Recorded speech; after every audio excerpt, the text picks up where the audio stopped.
Okay, here is this famous cabin. Let's investigate. Hello?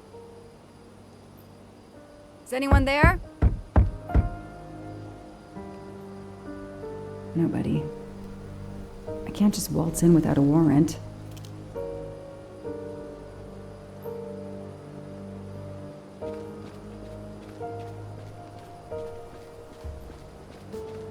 That barrel is sturdy enough. I could climb on it.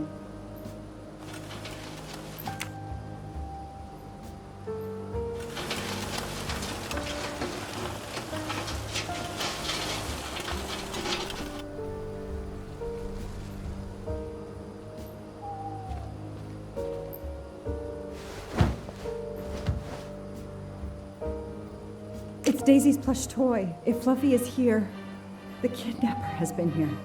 I have to get inside this cabin.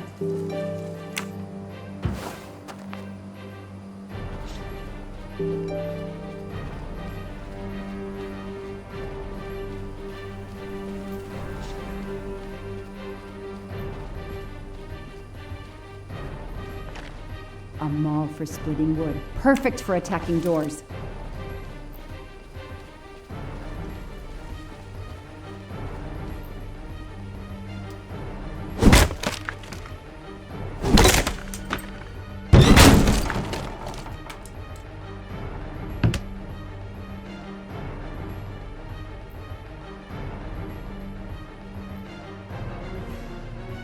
Look at that. A broken door to investigate. No need for a warrant.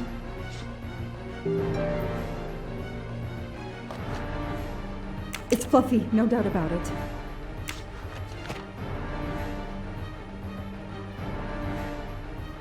The floor is scratched and worn in this area. The sofa must have been moved a lot.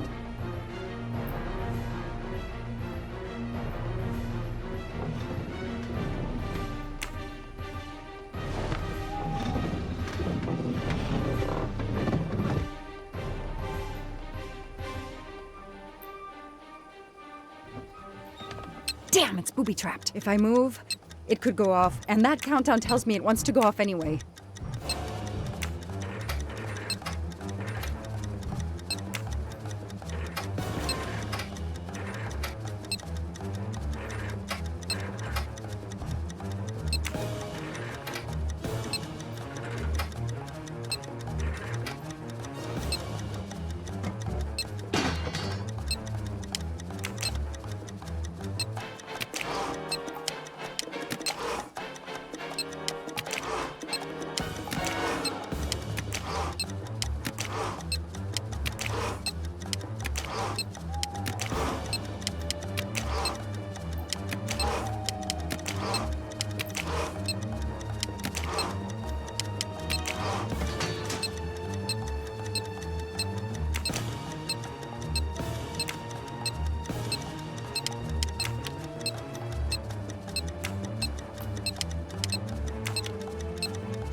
That should do it.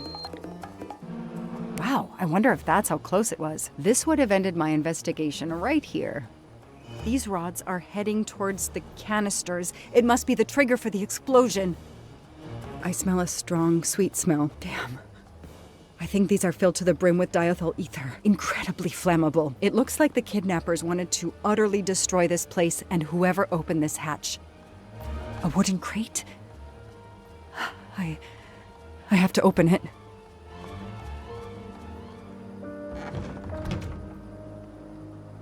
Oh no. Daisy. No. I called in my discovery of the body. Then there was nothing I could do except protect the site for forensics.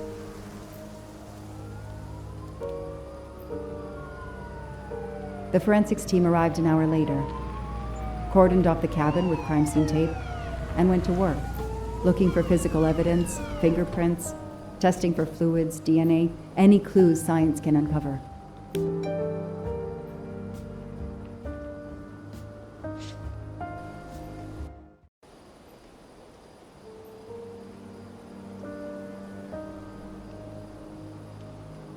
They removed Daisy's body. The autopsy would take place in the morning. But I had one more stop to make.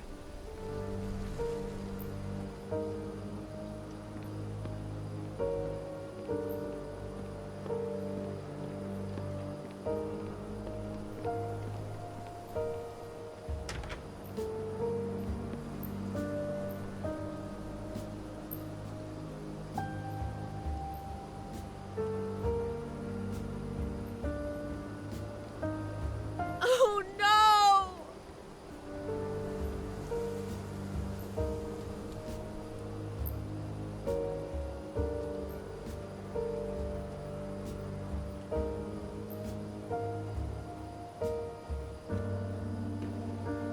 That night, I swore to find the monster who killed that child.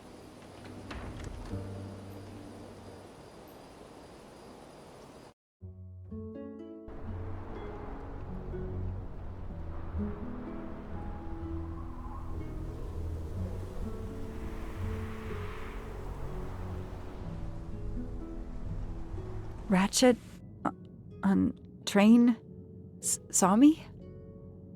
How? Daisy.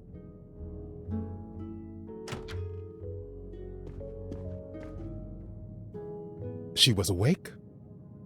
Then she collapsed again. I take the responsibility. She was weaker than I realized. Oh. Lie still while I examine you. Pupils dilated? I'm all right.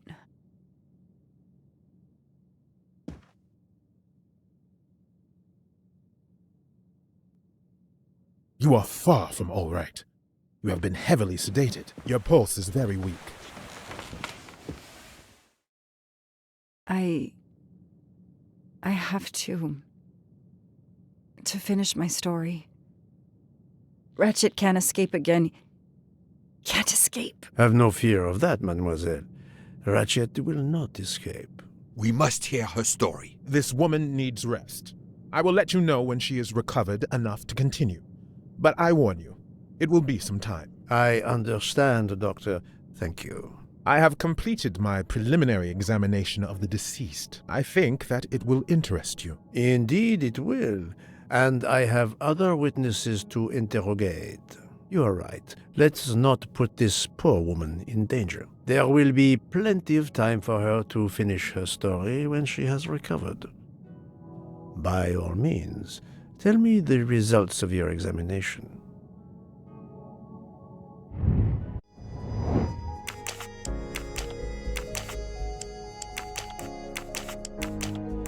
No. Think, Poirot. That is not a good answer. My little gray cells did not let... Can you estimate the time of death? Rigor mortis was advanced, but not complete. I estimate the death occurred between midnight and 2 in the morning. That tallies with the witness statements I've collected so far. What is the cause of death? Multiple stab wounds to the upper torso. It's odd there are no signs of a struggle. That might indicate one of the first wounds was enough to kill him. It seems that Monsieur Ratchet had taken sleeping pills during the night. Ah, that would explain the lack of defensive wounds. Mr. McQueen and Mr. Masterman told me that Monsieur Ratchet didn't smoke. Can you confirm this? I can't say without a more extensive post-mortem. What can you tell me about the stab wounds? I counted 12 in all. 1 or 2 are so slight as to be practically scratches. On the other hand, at least 3 would be capable of causing death. The angle of the wounds is instructive. Most appear to have been struck by a right-handed person. But you see, this one, under the right armpit, it's not a deadly blow given the depth, but a right-hander couldn't have done it. It was most certainly struck with the left hand. So, our murderer is left-handed. No, it is more difficult than that, is it not? As you say, Mr. Poirot, some of these other blows are just as obviously right-handed. Could the assassin attack and then move the body for some reason before finishing? Monsieur Poirot, I can assure you that the body has not been moved. Well, then we are left with the hypothesis of a second murderer. Do you see another explanation? That is just what I am asking myself. Have we here a bizarre coincidence or what? Thank you, Doctor. Excellent work under difficult circumstances. Please let me know when I may speak again with Mademoiselle Locke. Of course.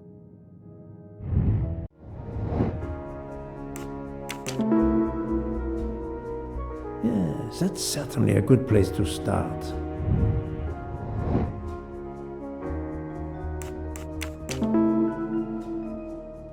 Yes, I have personally seen some passengers smoking. I just have to remember who they were.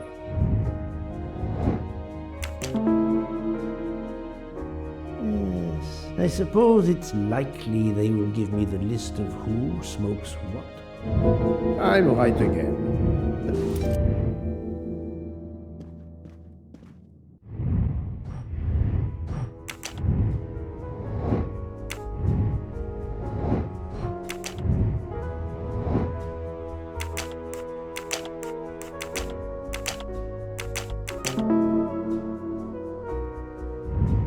That was easy.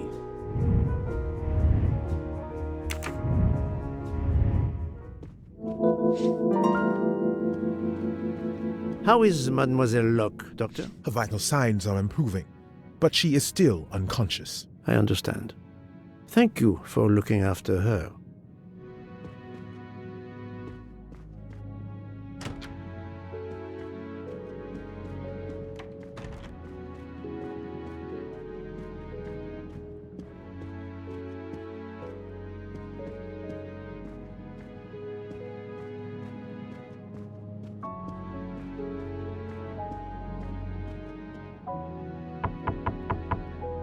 Captain Arbuthnot, I beg your pardon, but could you answer a few questions for me? I'm grateful you found my ticket, Poirot, but now is not convenient.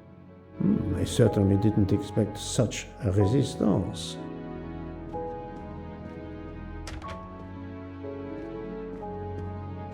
I need to be sure before accusing the captain.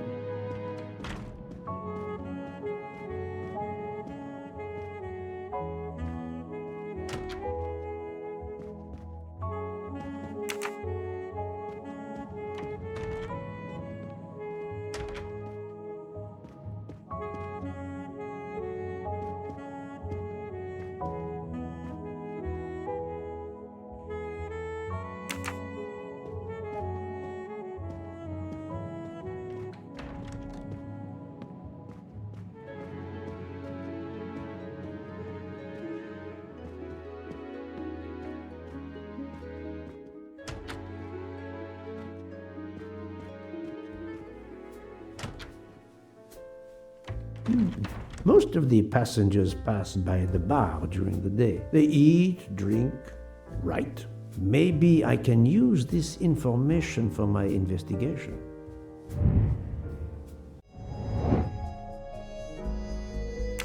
Nice. Yes, it could work. He appears to be an observant young man and serves the passengers regularly. Adequate. Yes, if I ask them to write something trivial, they may do it instinctively with their dominant hand.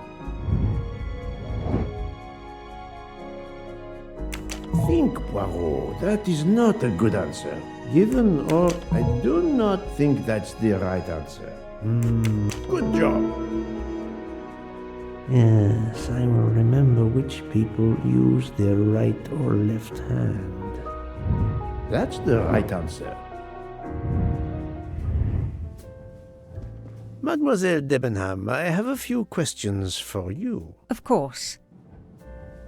Let's start with your movements last night. There's little to tell. I went to bed and slept. Did you know the man who was killed? I saw him for the first time during lunch yesterday. Did you notice anything about him? Well, if I believed in auras, I might say he seemed dark. Would you mind writing your address on this paper for me? Not at all. That's it. Mademoiselle Debenham is right-handed. Do you recall what time Mademoiselle Olsen went to get some aspirin from Madame Hubbard? I remember glancing at the clock. She left our room just after 10:30 p.m. Was she away for a long time? About 5 minutes. That confirms what Madame Hubbard told me. Do you smoke by any chance? No, I never have.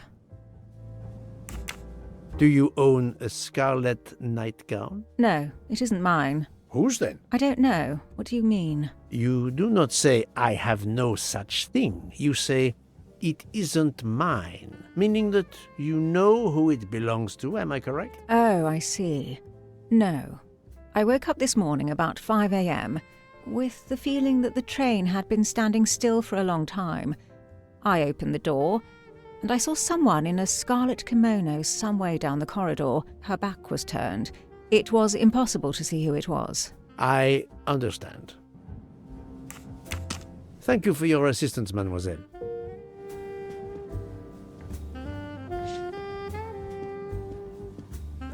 Mademoiselle, I am sorry to disturb you, but I need to ask you a few questions. Are you the investigator? I am. We are lucky you are on the train. What do you want to know? I hear, mademoiselle, that you were the last person to see the murdered man alive. I do not know. It may be so. I opened the door of his compartment by mistake. I was much ashamed. It was a most awkward mistake. You actually saw him? Yeah, he was reading a book. And what did you do after that, mademoiselle? I went in to the American lady, Mrs. Hubbard. I asked her for some aspirin, and she gave it to me. I usually carry extra aspirin for the refugees, but I gave mine to a camp in Turkey. They needed it more than me.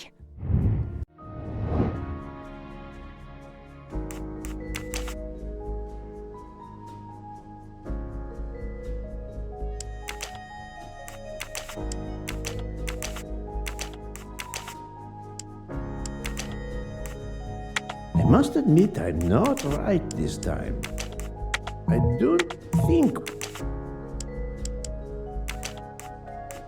This is wrong, but I'm never far from the truth.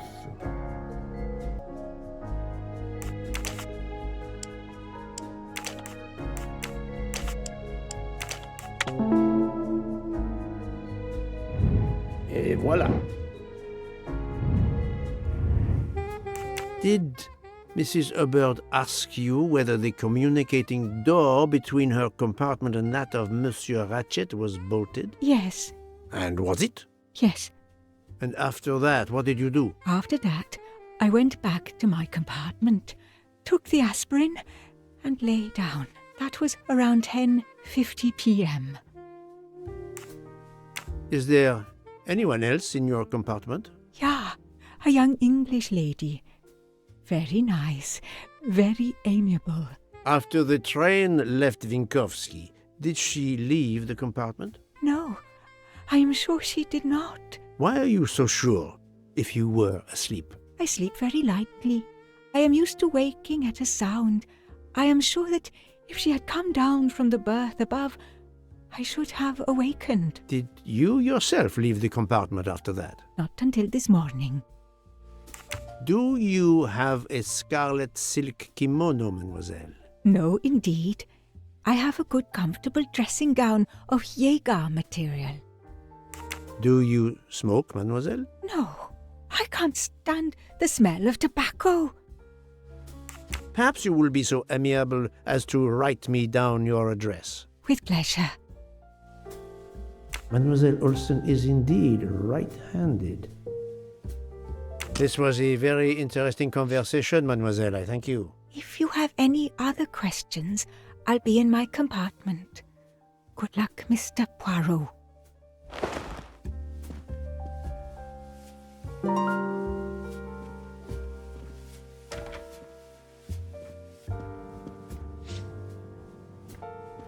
I'll observe her instead.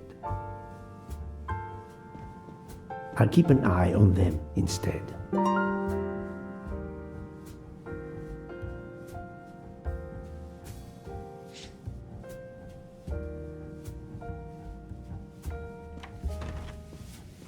Monsieur Fauchet, may I disturb you for a moment? Of course. How can I help? It is, of course, about the murder of Monsieur Ratchet. Can you tell me your movements last night? I understand. Yesterday evening, I took a break at Vinkovsky station with Hotaru. We then went to our quarters in the staff accommodations, a section of the luggage car. Freya was there, reading, and I went to bed right after. Freya is there now, I think, and Hotaru is in the kitchen. They can verify my story.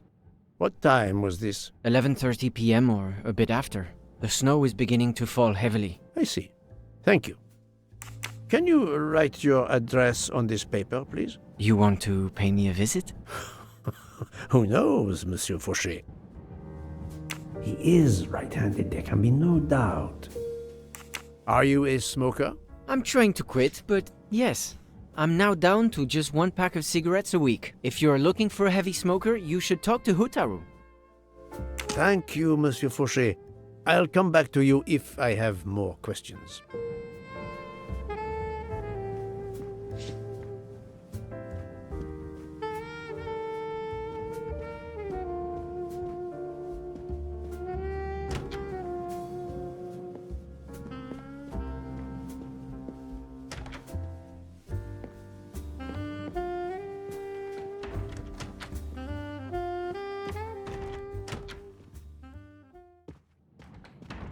So, Poirot, I hope you are progressing in your investigation. I have not finished yet, but it is progressing, yes.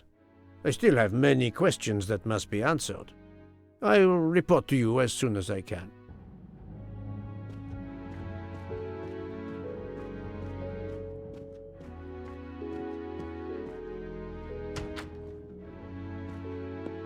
Ah, Monsieur Maury.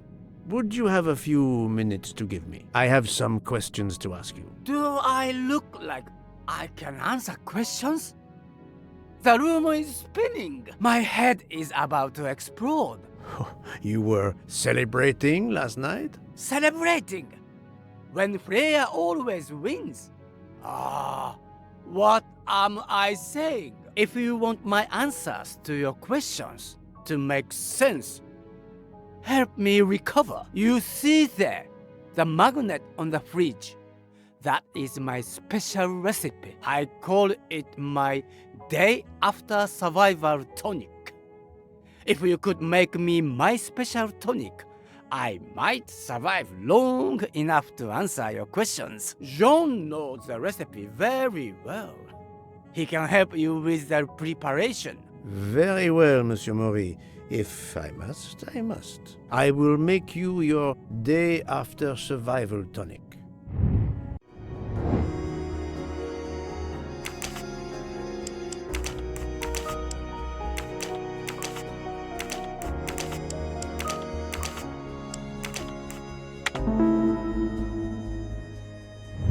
I'm right again. That happens to me a lot. How are you feeling, Monsieur Maury? Do you have my tonic?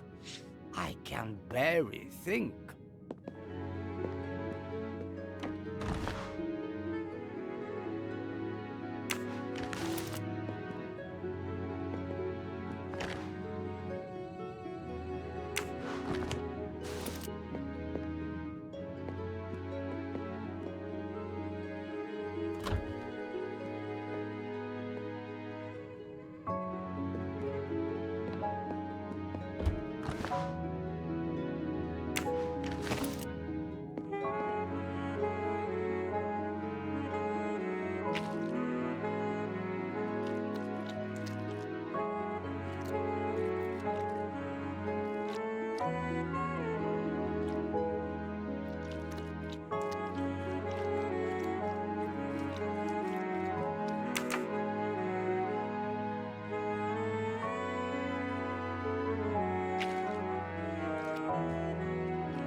missing half of the tonic ingredients.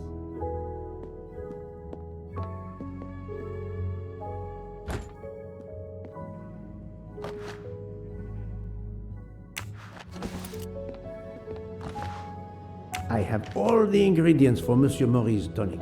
I have to go and see Monsieur Fauchet so he can prepare it for me.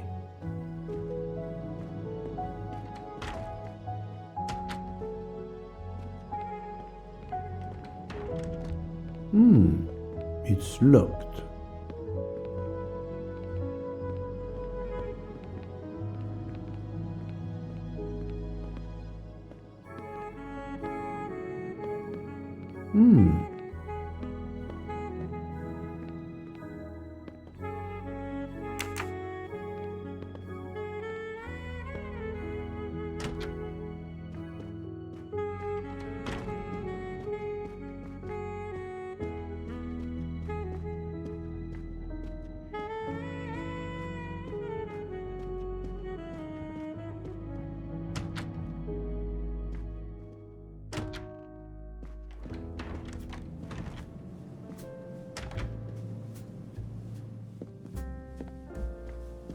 Monsieur Fauchet. Of course.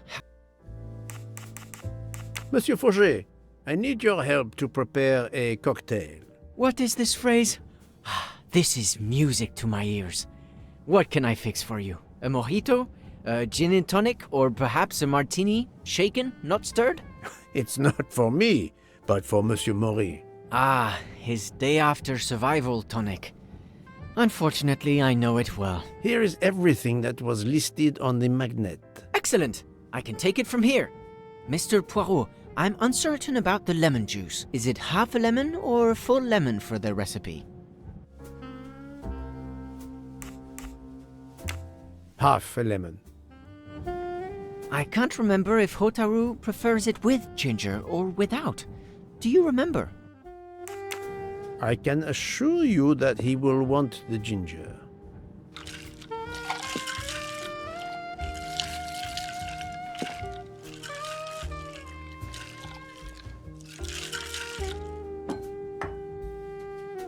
There you are, sir.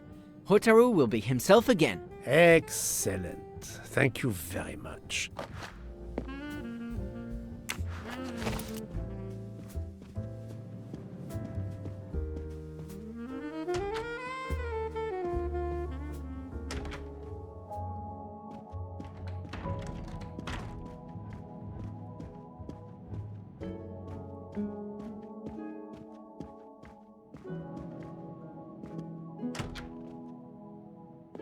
Here you go, Mr. Maury. I hope this will help you. Thank you very much. Please give me a moment while this takes effect. It will be a while, I'm afraid. But I will not move from the kitchen. Since I have to wait, do you know where I can find Mademoiselle Nielsen? She is in the staff quarters in the luggage car. If the door is locked, John will have the key. Thank you. I will return. I hope you have a speedy recovery. How are you feeling? Everything is still fuzzy. My tonic needs more time to take effect.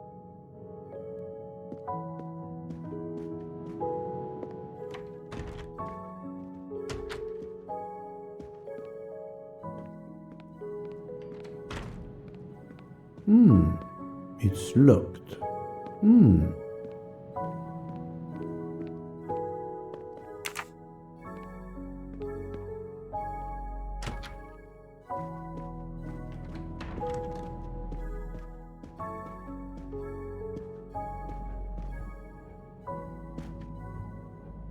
Monsieur Maury told me that you are the one who has the key to open the luggage car door. I will need it. Yes, that's right. Here it is. Please don't forget to give it back to me. I will not forget, Monsieur Fauchet.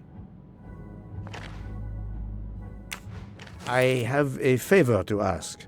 Could you visit the passengers who are in their rooms and explain there has been an error with their allergy and diet form? But, Monsieur Poirot, I made no errors. Of course not.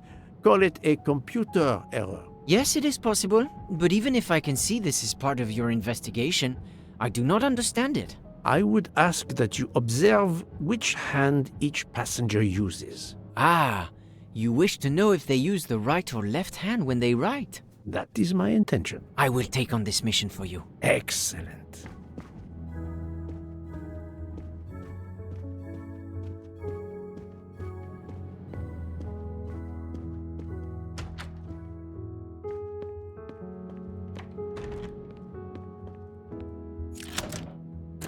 That's it. It's open now.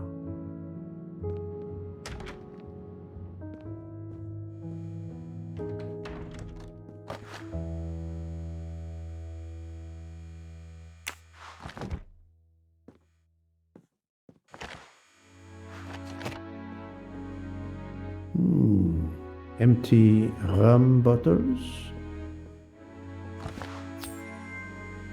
Another golden moustache to treasure.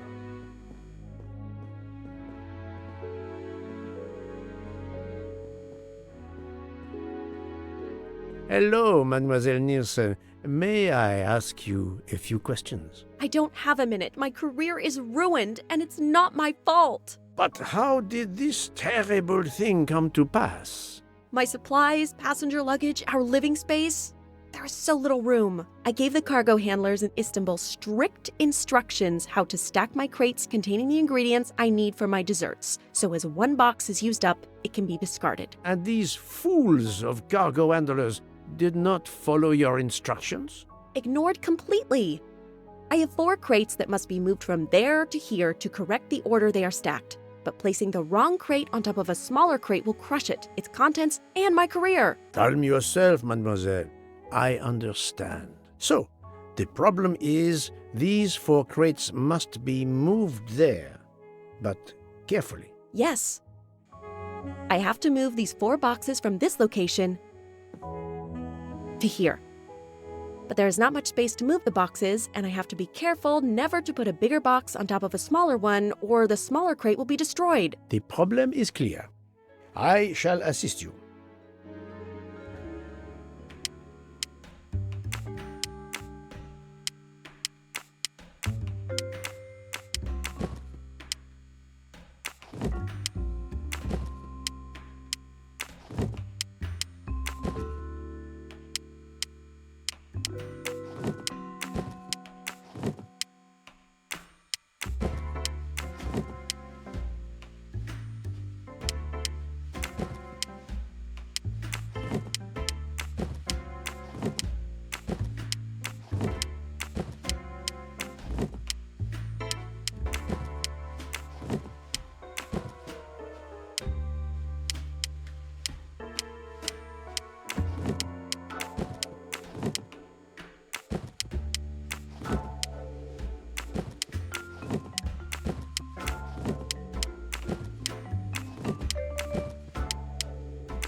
Et voilà! You are a lifesaver. Or at least a dessert saver. Thank you, thank you.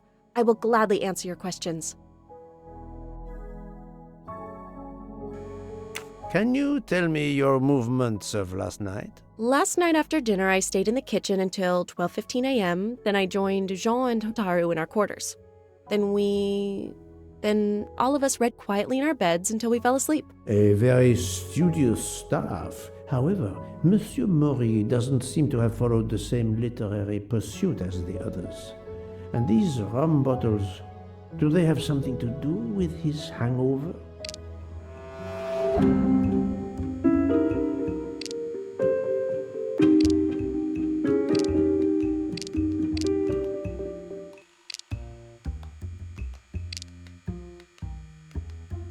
She is lying, but why? I rather think that you didn't just read last night. What makes you say that? I spoke to Monsieur Mori. He seemed to be quite hungover. He even asked me to make him his day after tonic. He blurted out, "Freya always wins." Wins what? Looking around, it is clear you were gambling and drinking most of the night. You don't understand. It's late when we're off duty, but we need to unwind. And now there's been a murder? Yes, I admit it.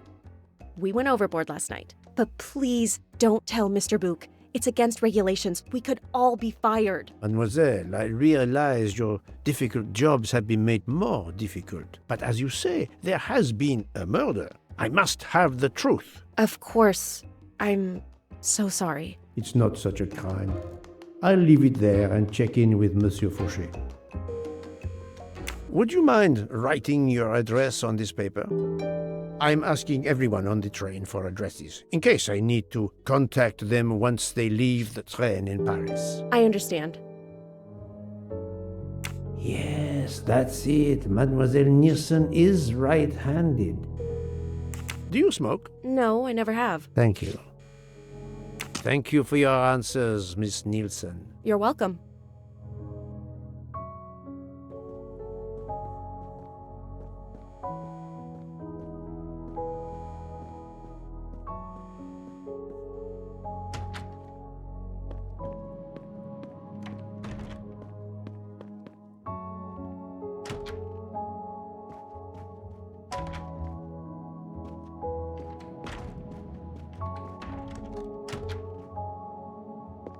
How are you?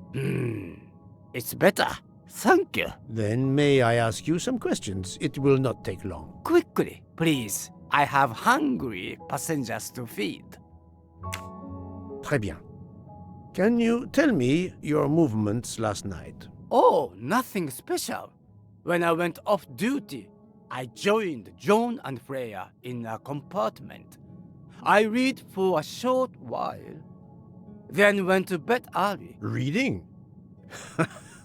I'm not sure you have recovered enough to tell me the truth. Don't waste what little energy you have recovered to lie, Monsieur Maury. Yes, sorry, Mr. Poirot. You're right. It obviously wasn't reading that made my head hurt like that. But if you told Monsieur Book, it could mean my job. I will keep your secret, but I am investigating a murder. You must tell me the truth. Thank you. Please write your address on this paper. My address? I don't see why. I think I hear Monsieur Book approaching. My address? Yes, of course. Another right-handed person. Not surprising, most people are. You are a heavy smoker. My job. It is very stressful. Would you happen to know who vapes on the train? A banana flavor? Oh, yes. The smell disgusts me. What is wrong with a good tobacco? I do not have time to answer that. Who is it? I've only seen one person who vapes. It's Captain Arbuthnot. Captain Arbuthnot, I see. Your testimony was invaluable to me, thank you. Take care, Monsieur Maury. My palate depends on your good health.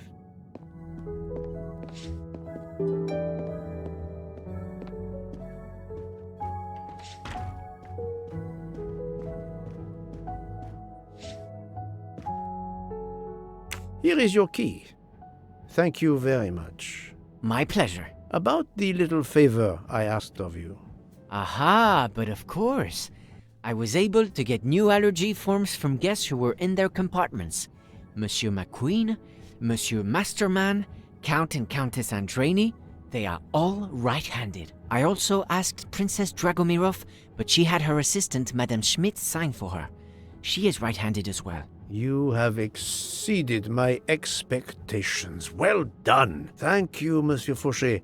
I'll come back to you if I have more questions.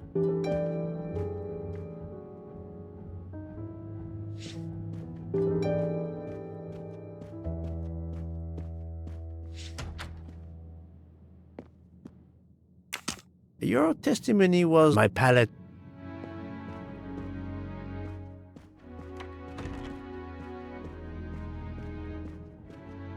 So, Poirot, I have...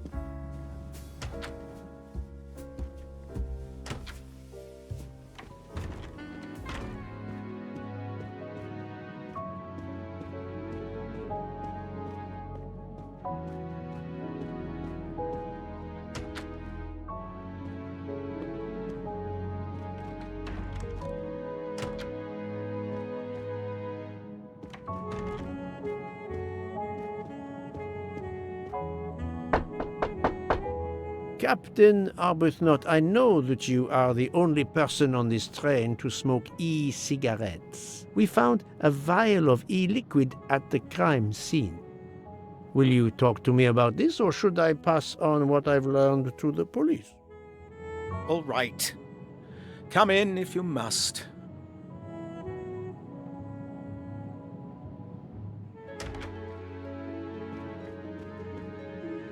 I have just a few questions for you. Very well. Let's hear them. The young English lady, Mademoiselle Debenham, was at the Tocatlian Hotel. Perhaps you met her there? We exchanged a few words, fellow Brits abroad, that sort of thing. What can you tell me about Mademoiselle Debenham? Nothing whatsoever. We barely spoke. The director of the Orient Express, Monsieur Bouc, thinks the assassin is a woman. And that is enough to accuse her? She had nothing to do with this murder. How can you be so certain? The idea is absurd. Ratchet was a perfect stranger to her. She'd never seen him before. Ah, did she tell you so? Well, yes, maybe she did. She may have commented once upon his somewhat unpleasant appearance. If a woman is concerned, as you seem to think, to my mind, without any evidence, I can assure you that Miss Debenham could not possibly be implicated. It is clear that the captain is defending Miss Debenham, a woman he supposedly doesn't know very well. What were you doing last night around 1:15? 1:15? I believe I was still talking to that young American fellow, Mr. McQueen, the secretary of the man who was killed. We were in his compartment. He was a friend or acquaintance of yours? No, I never saw him before this journey. We'd hit it off at dinner, and the conversation continued into the early hours. Until what time was that? Until 1:45 or so. Then I retired to my room and went to sleep. There is nothing you can recall last night that in any way struck you as suspicious? It's nothing. A mere detail. Allow me to be the judge. Well, before returning to my room, I went to the lounge car to get a glass of water. When I was passing through the first-class corridor, I noticed that the door, which is just after your room, 201, was not quite closed, and the person who was inside peered out in a furtive sort of way. Then he closed the door quickly. I know there's nothing in that, but it was the furtive way it was done that caught my attention. Struck me as a bit odd. I understand. Thank you for letting me know. Could you write down your address here, please? My address? Well, if you insist. This man is right-handed.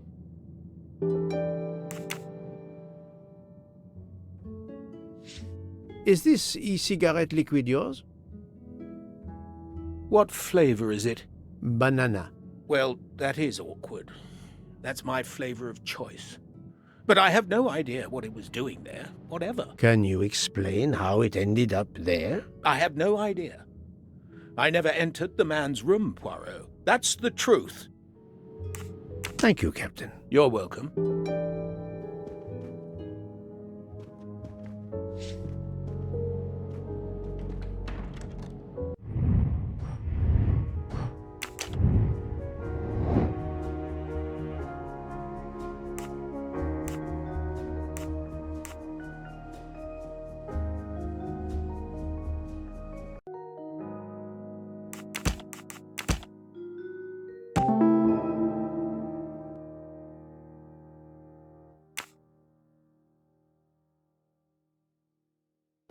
Strange, this story.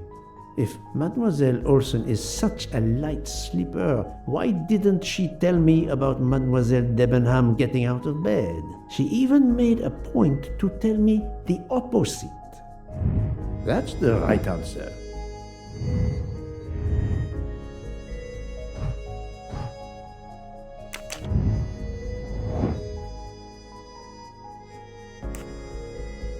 Well done.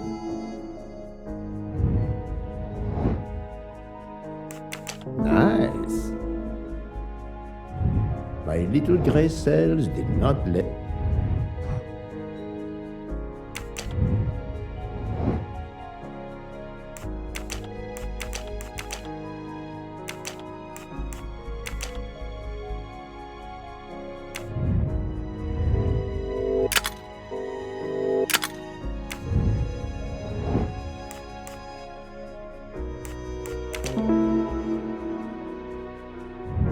I'm right again.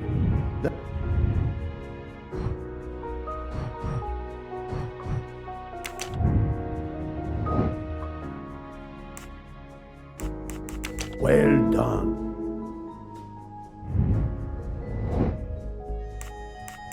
Yes.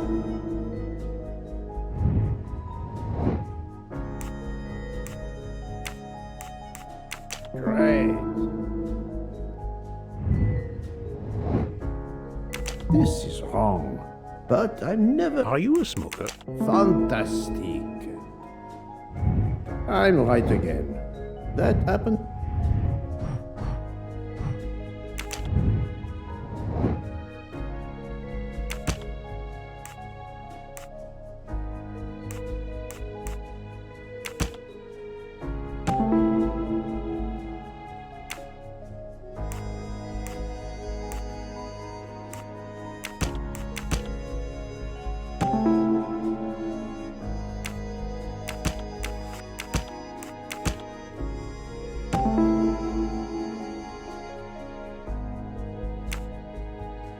Captain Arbuthnot is the only passenger to smoke an e-cigarette.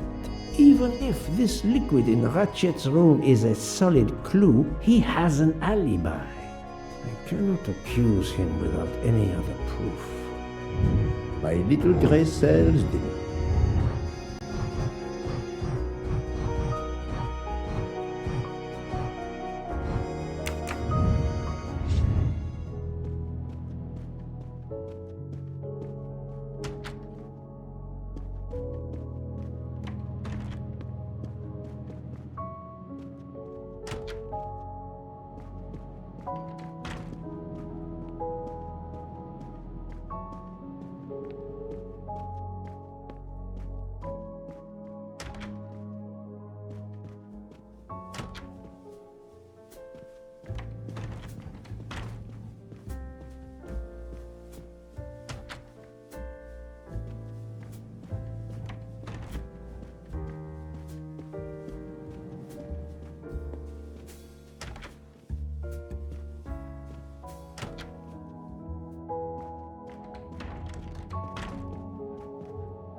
Mademoiselle Debenham, I have... Of course. Thank you for your assistance.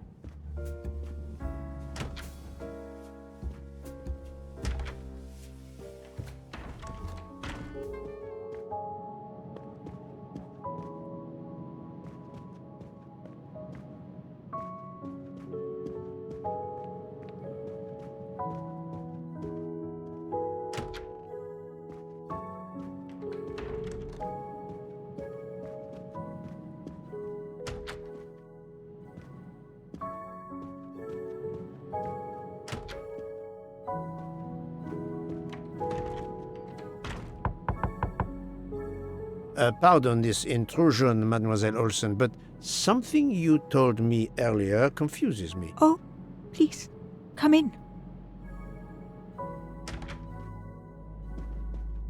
How can you be sure Mademoiselle Debenham was in bed all night? As I told you, I am a very light sleeper. The slightest noise wakes me up. If Fraulein Debenham had gotten out of her bed, I would have heard her. I got up this morning around 8 a.m. She was sleeping soundly.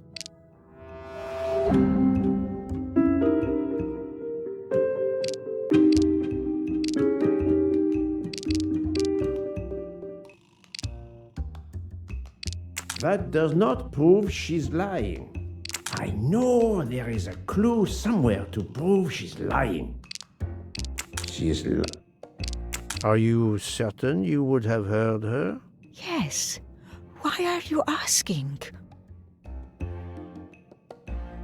I spoke to Mademoiselle Debenham, and she told me that she got up around 5 o'clock in the morning. She opened the door and looked down the corridor. It was then that she saw a woman in a red kimono.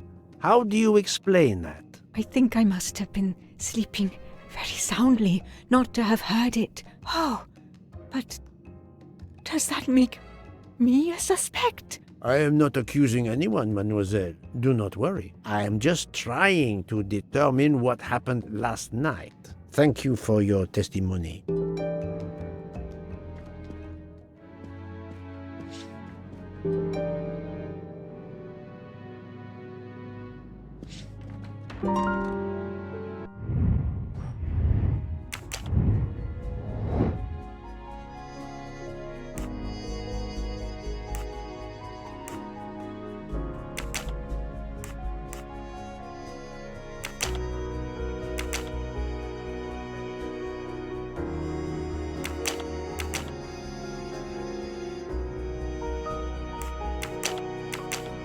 This is wrong.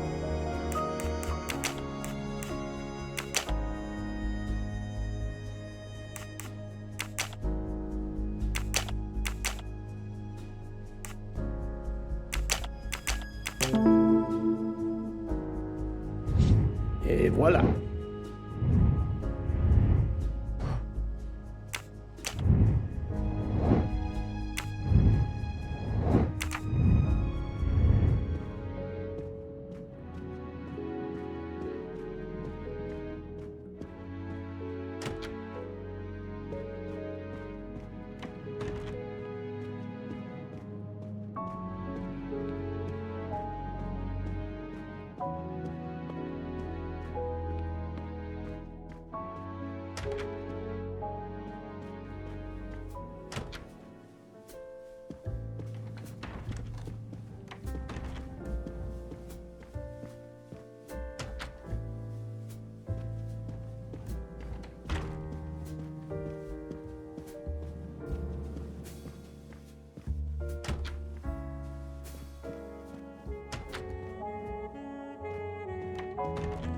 So, Poirot, There is no trace of the murder weapon on the train, as yet. The killer could have hidden it anywhere. it must be somewhere. Indeed, as you say, it must be somewhere. According to Dr. Constantine's report, the stab wounds were made by at least one right-handed and one left-handed person, and with different strength. For the moment, everyone I have checked is right-handed.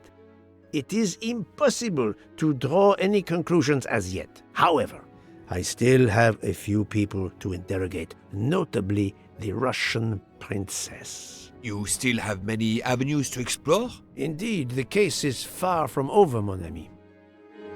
I identified the person responsible for the bottle of liquid for the vape found at the crime scene. So, this is our culprit? Do we hold him? No, unfortunately, this bottle belongs to Captain Arbuthnot, but he has an alibi, confirmed by Monsieur McQueen for the time of the murder. Monsieur Bouc, Monsieur Poirot. Michel, calm down. But it's Mrs. Hobart. She says she found the murder weapon in her room. She's very upset. Let's go, Poirot.